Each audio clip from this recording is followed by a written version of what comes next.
इसको बैठा लो, जीवन में काम आएगी, ये वस्तु काम आएगी, क्योंकि विपक्ष जोरदार है, माया कोई साधारण नहीं है। विश्वासी साधक का भगवान स्वयं जुम्मा ले लेते हैं कि मेरे प्रभु जो करेंगे वो मंगल करेंगे। तो परिस्थिति बुरी दिखाई दे सकती है,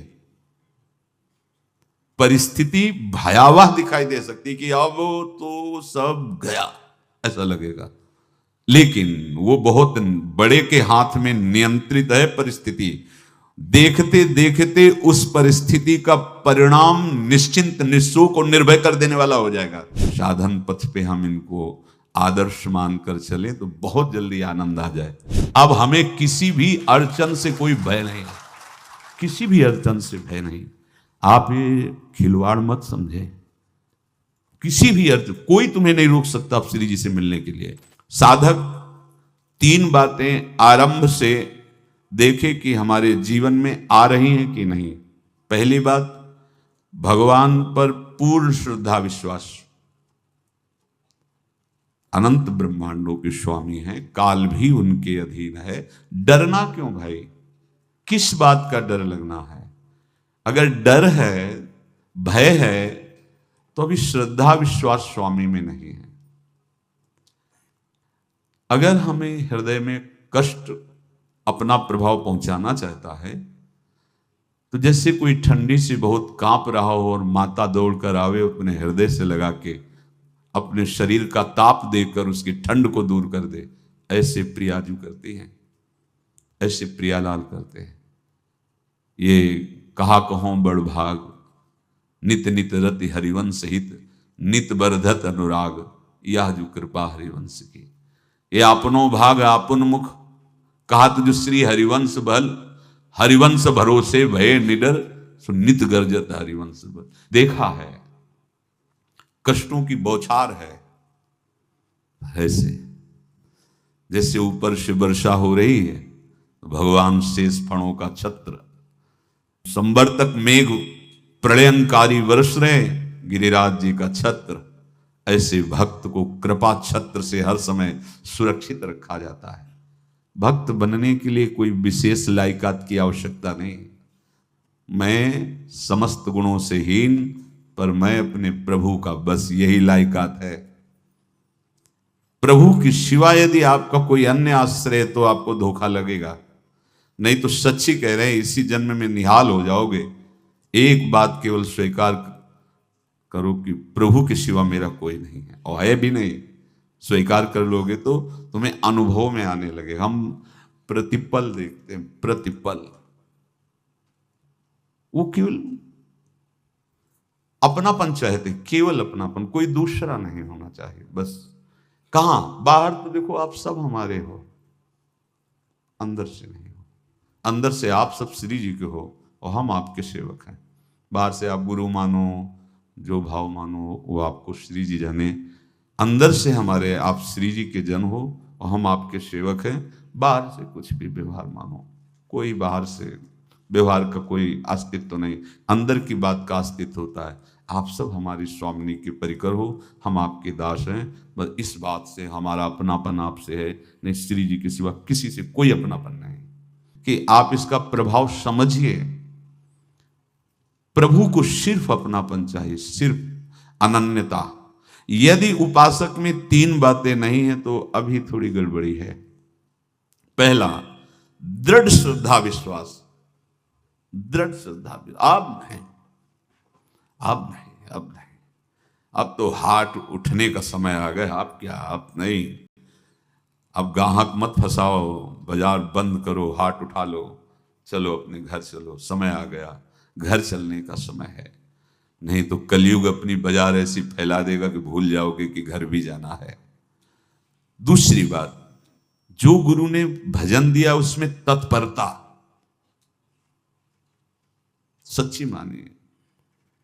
जीवन भर कभी इस प्रमाद को गुरु कृपा से आने का अवसर नहीं दिया गया कि चैन से सोए हों और चैन से खाए हों। पूरे जीवन में कभी सुविधाओं को स्वीकार नहीं हुआ, पर साधन मार्ग में कभी भी शिथिलता नहीं हुई, तत्परता ही।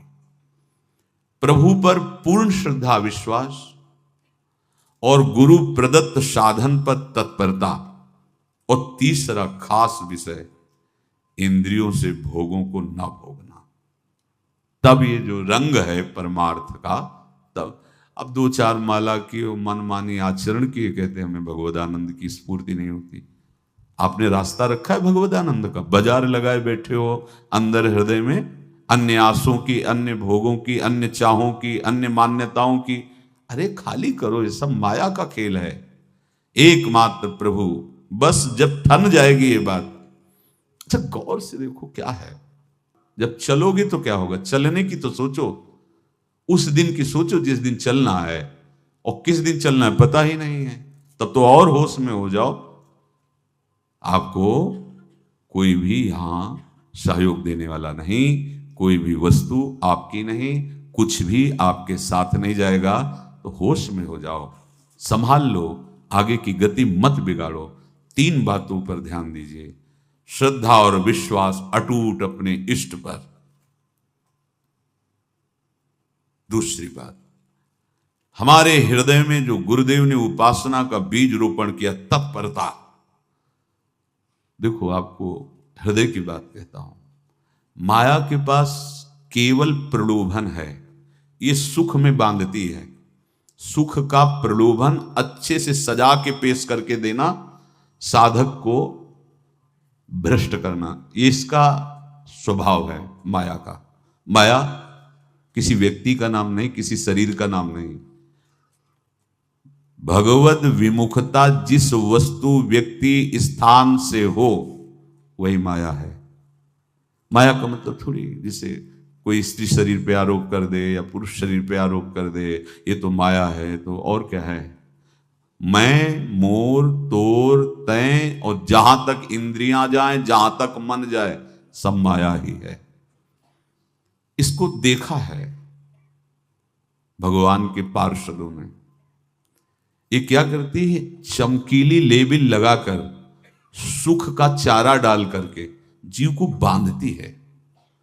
इससे सुख मिलेगा, बहुत सुंदर है ये वस्तु, ये शरीर, ये व्यक्ति, ये स्थान, ये पद, इससे वो बांधती है।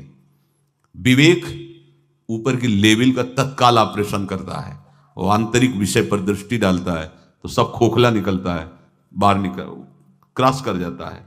होए विवेक मोह भ्रम भागा, तब सब विषय विलास विरागा। अज्ञानी उसी आकर्षण सुख में बंध जाता है, और सुख तो था नहीं, बंधन इतनी जोर का हो गया, अब मुक्त हो सकता नहीं, तो उसके हृदय में लगता है इसके बिना जी नहीं सकते, इस नशा के बिना, वस्तु के बिना, व्यक्ति के बिना।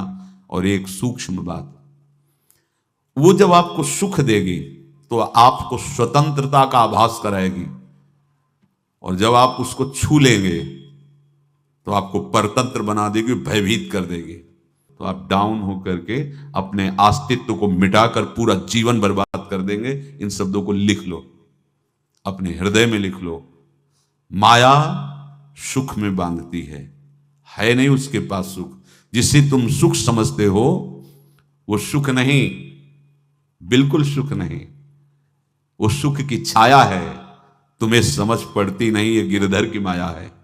उस सुख का बंधन, आप देखो कुछ भी क्रिया करते हो माया जनित तो प्रलोभन होता है, सुख मिलेगा। और जिस समय सुख मिलने के लिए आप लालायित हुए, उस समय सुख भोगने की स्वतंत्रता आपको दे देगी। लो, आप समझ रहे हैं हम स्वतंत्र स्वामी होकर सुख भोग रहे हैं? नहीं, अब भोग लिए ना, अब गुलामी उसकी सहो। अब तुम्हें वैराग्य हो रहा कि मैं नहीं भोगूंगा, तो उसकी दृष्टि बदलेगी। समझ रहे हो? अब आप अपने आप को पूरे शरणागत कर दिए, हर तरह से तुम्हें बांध करके भगवत विमुख करके नष्ट कर देगी। ये बात अच्छे से समझ लो, अच्छे से। इस सुख का प्रलोभन देकर बांधती सुख है नहीं, क्योंकि आप उपासक हो। जब सुख में उतरोगे तो कितने दिन फिर आपको घृणा होगी कि अरे धिक्कार हमारे जीवन, फिर लौटने का चांस नहीं रहेगा। ध्यान से सुन लो, लौटने का चांस नहीं देगी माया।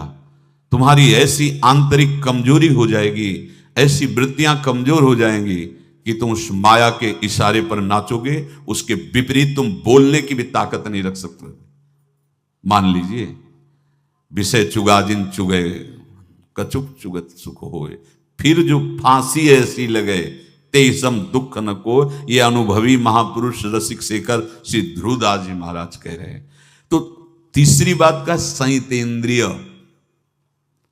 दृढ़ श्रद्धा विश्वास भगवान पर, गुरु प्रदत्त प्रबल साधना में तत्परता, और इंद्रियों की गुलामी कभी स्वीकार न करना। जीवन में ध्यान रखा जाए, केवल प्राण पोषण शरीर के निर्वाह के लिए जो निरपेक्ष भाव से मिले उसे स्वीकार करो, अन्यथा ये प्रलोभन सुख का देकर माया तुम्हें बांध लेगी और फिर तुम्हें अधीन कर लेगी। कितने ऐसे मार्ग में उत्साहित होकर चलते हैं, पर गुरु कृपा पात्र ना होने के कारण, चतुर खिलाड़ी ना होने के कारण वो प्रलोभन में फंस जाते हो। फंस गए तो फिर मछली का कांटा जानते हो, ऐसे अब वो चाहे जितना हिले डुले वो कांटा नहीं निकल सकता, अब तो उसको मरना ही पड़ेगा। ये जन्म बर्बाद ना हो, आप सबसे प्रार्थना है। बहुत ही अपने घर की जैसी बात होती है। इसका कार्य है माया का सुख में बांधना, सुख के प्रलोभन से, और आपको सुख भोगने के लिए स्वतंत्रता देना। आप उस स्वतंत्रता से सुख भोगे कि न जाने कितने जन्मों की परतंत्रता तुमने स्वीकार कर ली। अगर इस रहस्य को जान जाओगे तो डरोगे।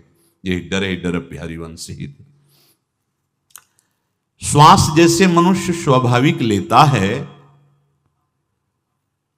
खाते पीते सोते चलते उठते बैठते बात करते हंसते, सब अवस्थाओं में आप श्वास नहीं लेते, स्वाभाविक आ जा रही है।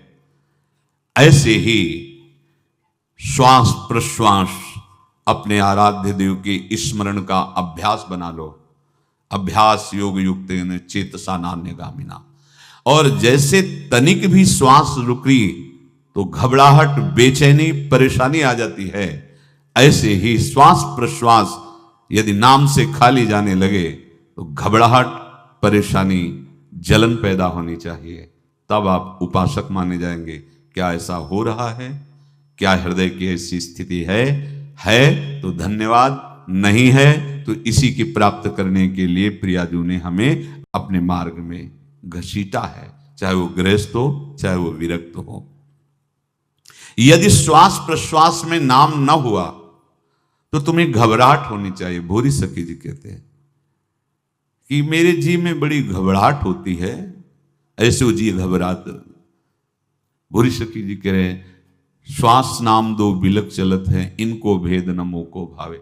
मुझे बहुत घबराहट पैदा हो रही। प्रिया जो से कह रहे हैं कि श्वास प्रश्वास में नाम का क्रम नहीं बन पा रहा, टूट रहा है, मुझे ऐसा अच्छा नहीं लग रहा। आप कृपा करो प्रियाजू, श्वास ही नाम, नाम ही श्वासा, नाम श्वास को भेद मिटावे। प्रियाजू ऐसी कृपा कर दो, श्वास प्रश्वास आपका नाम चलता रहे। ये बात प्रवचन ना मान करके जीवन मान लीजिए।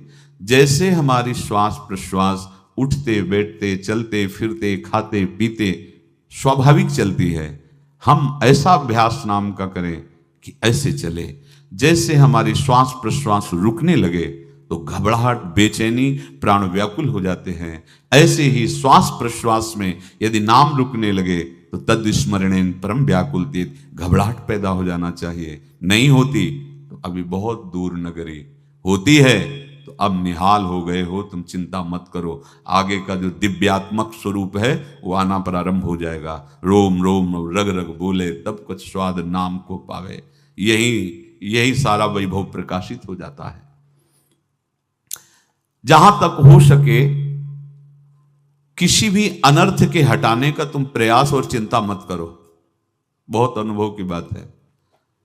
जैसे तुम कहीं फंस गए, गलती हो गई तुमसे, माया ने फंसा लिया, अब निर्भय हो जाओ। तुम्हारा अपमान होगा, तुम्हारी निंदा होगी, कुछ नहीं बिगड़ेगा, लेकिन पूरा जीवन बर्बाद नहीं कर देना है। प्रभु के भरोसे हो जाओ कि यदि आपको अपमान और निंदा करवानी तो करवाओ, पर अब लो नसानी अब ना न सही हो। मैं समझ गया, अब आगे बढ़ूंगा, नहीं रुकूंगा। कुछ भी हो जाए, प्राण चले जाए, सभा में अपमान हो जाए, तो भी मैं अब रुकने वाला नहीं। समझ रहे? प्राप्त अनर्थ की निवृत्ति की चिंता में नहीं रहना तुम्हें। अगर तुमसे अनर्थ हो भी गया है तो तत्काल आगे बढ़ो। तुम्हारा इष्ट वो तो जान रहा है ना, तो पकड़ो उसी को। आप जान रहे थे मैं फिसल रहा था, आपने नहीं रोका ना, चलो अब आपके ऊपर है। आप चाहे अपमान करवाओ, चाहे निंदा करवाओ, चाहे आप हमारा ये शरीर छुड़वा दो, अब मैं आपको छोड़ने वाला नहीं। बिल्कुल ये बात पकड़ लेना। ये जीवन में कई बार ऐसे अवसर आते हैं जहां हमारी भक्ति को बाधित करने के लिए माया ऐसे कांटे फैला देती है और हम असमर्थ हो जाते हैं, हम दब जाते हैं। कुछ गड़बड़ नहीं होगा, मृत्यु से ज्यादा कुछ गड़बड़ होने वाला नहीं। जो गड़बड़ हो गया अब